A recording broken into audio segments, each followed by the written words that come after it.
وفي حادثة أثارت جدلا واسعا في الأوساط المنزلية، ألقي القبض مساء اليوم على قارورتي مياه معدنية متلبستين بفعل الفاحشة داخل ثلاجة الأسرة. معنا خميس على الخط مباشرة من مسرح الجريمة.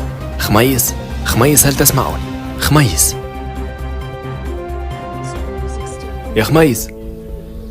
نسمع فيك نبيل. أنا توا بالضبط قدام دار اللي شدوا زوز باب زمام بالكمشة في الفريجيدير باش نتبعوا أكثر تفاصيل ونشوفوا الشهود شنو قالوا. تبعونا.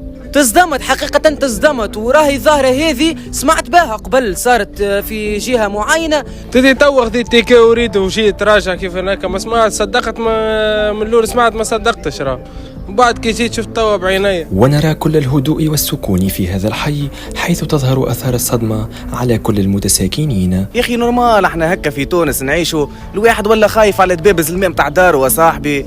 شنو كيما انت عندك دبوزه انا عندي دبوزه، راه كل نخاف على دبابز بعضنا عايش. كيوا سامحني دبابز الماء مطيشين في الشارع، خليها في فريجيدير. خرجت مفجوع من الدار، نسمع في العياط، نسمع في الحس، ربي يهدي معنا زيد القاهم بلاش طبوات معنا بلاي كيما الطفل هذا مثلا كان اليوم معناها حاضر على صافي وصبري، معناتها غدوه يحضر على جنات، يحضر على مروه.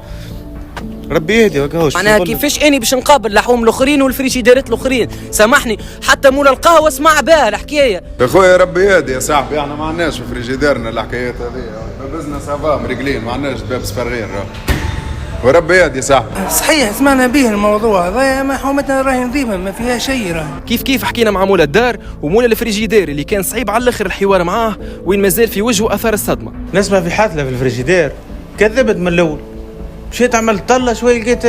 وأفراد العائلة لم يتحركوا ساكنا من الصدمة، لذلك دخلنا المطبخ بكل سهولة. دخلنا للكوجينة وحبينا نتواصلوا كيفاش نحكيو مع زوز دبابس. تنجمش تفسر لنا شنو الموقف اللي تحطيت فيه وقت اللي لقاوك مع الدبوزة تكرر في الفريجيدير؟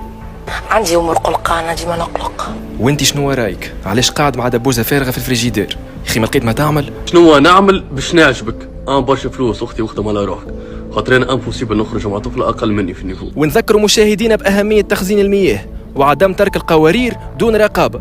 خميس بوبتانا، قناه لبسيسي العربيه، حي الروابي، القلعه الصغرى، سوسه.